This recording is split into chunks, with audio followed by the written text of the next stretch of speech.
14th August 2008, Genoa, Italy. There was a huge collapse of a bridge and 46 people died and more than 500 got injured. More than 8,000 people died and 500,000 people affected by that.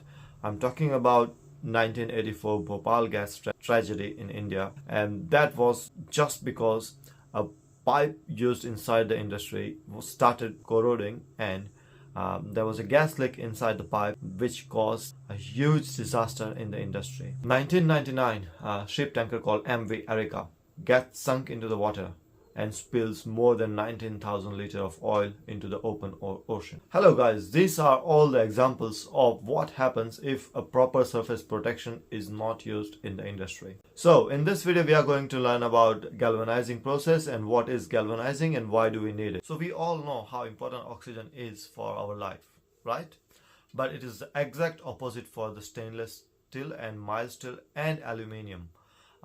With oxygen available in the air, all the structures that we make using steel, stainless or mild steel or aluminium, they all get corroded or have a rust in it because it reacts with the oxygen that is available outside in the open air, and that weakens the metal and reduces the life of a metal. And that is why we have to use galvanizing to stop preventing the rusting of the metal in all these different elements. When you leave a piece of steel outside in open, you will find that after a few days it starts getting rusted or it starts having a small reddish layer on the top.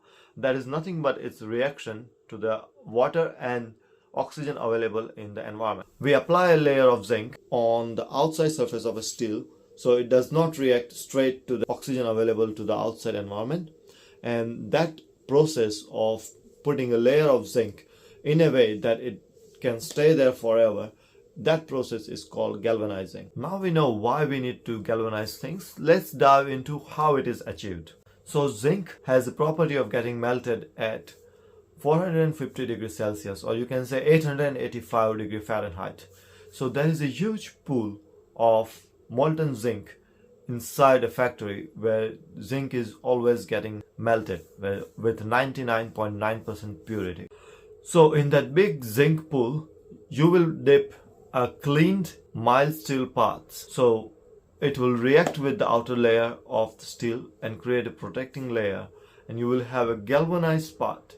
So in general, that is the whole basic of how galvanizing works. Just one of the requirements for mild steel to be treated for galvanizing is it has to be chemically clean. So what you need to do is get the piece of steel first, and then you clean it properly either with sandblasting, and then you have it chemically dipped into various chemicals so it is completely clean, and then you put it into a flux solution which will be the binding material for steel and zinc. So you will have a clean mild steel part, then you have clean flux solution, and then you lift the whole part up and put it into a zinc bath. So that is how the whole galvanizing system works in a company or in a factory in real world. So when you have this completed zinc bath for a while, then you take them out and put it in a cold bath so that hot metal can get colded soon, so it does not get a difference in properties, chemical properties. So guys, so this is how galvanizing works. If you have liked my video, I'm putting my next video on the top applications of galvanizing.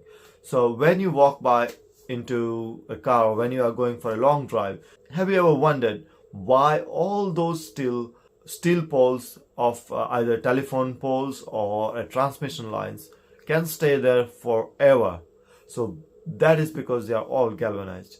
I'm going to put another video on top 10 uses of galvanizing in the industry. Please like, share and subscribe.